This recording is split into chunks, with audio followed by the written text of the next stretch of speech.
I'm Nadia Hassan, and I'm a surface pattern and textile designer.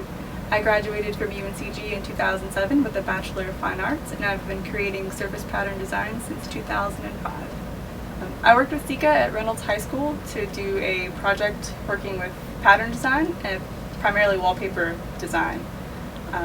We worked with a geometry class, a studio art class, a digital art class, and an advanced studio class. The students in the geometry classes, their activity centered around tessellations.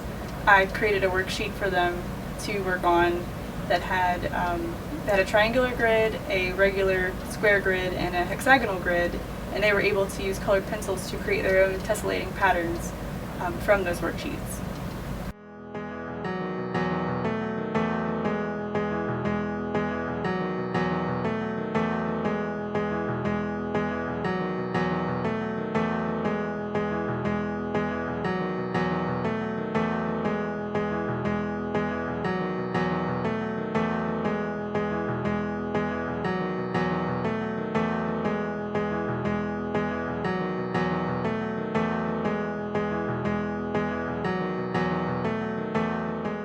We wanted to have the students get a feel for what it's like to be a working artist and what types of things you might do as a working artist, and also to be aware of patterns and how they are in our everyday life and different examples of patterns, and then have them get the experience of actually creating their own pattern. Art 1 students made rolling stamp patterns using common, everyday materials.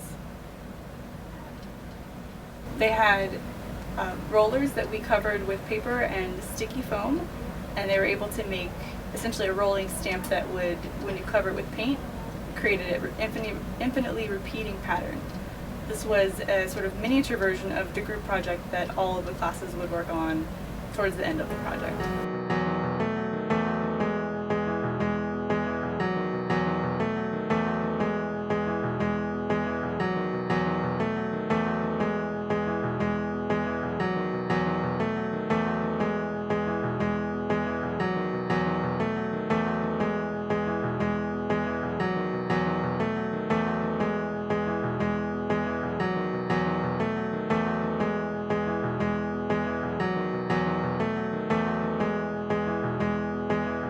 I think that's about the neatest thing I've done in art so far. So the interesting thing about pattern making is that you might do it to express yourself or to express an idea, but oftentimes patterns are for commercial purposes. So it's sort of where art and design come together to create one product that has elements of both. The e-media class, working with digital media such as Illustrator and Photoshop. In this case, we worked with Illustrator to make digital patterns. They worked with the symbol libraries that exist in Illustrator, and they chose a symbol that they liked and used that to create a basic repeating pattern inside of Illustrator.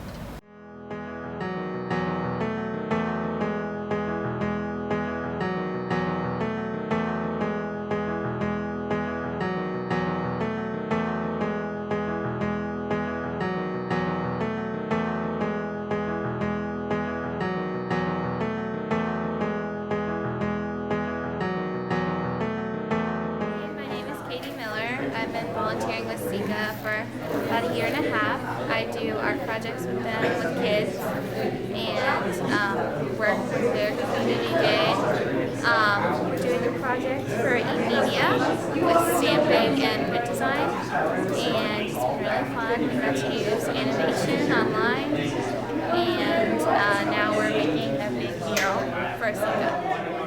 In April of 2013, I completed one of the more interesting and ambitious pattern projects that I have worked on so far.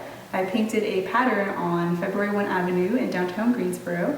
It was part of a project that was called Pop-Up Promenade, and it was intended to make space for pedestrians in the city and make people feel welcome and feel like they could have fun and relax and hang out without, cars and other dangers, mostly just cars. So the street painting was a small part of the project. There were other aspects like food vendors and live music and such.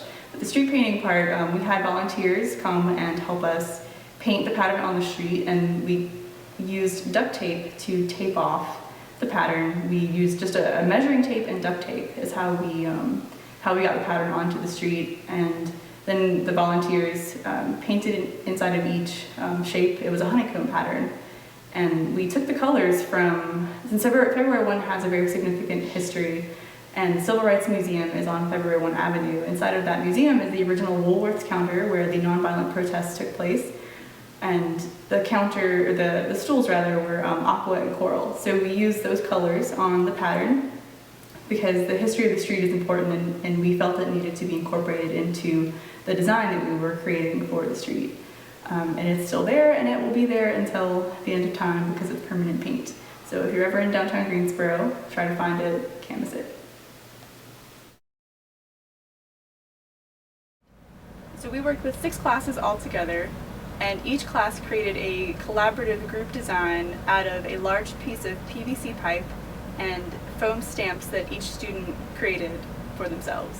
So I had each student cut a shape out of a piece of sticky foam, and then I assembled these shapes onto a piece of paper that we wrapped around a large piece of PVC pipe. After we did that, we coated the stamp with paint and rolled it out on uncoated canvas on the floor to create what simulated wallpaper.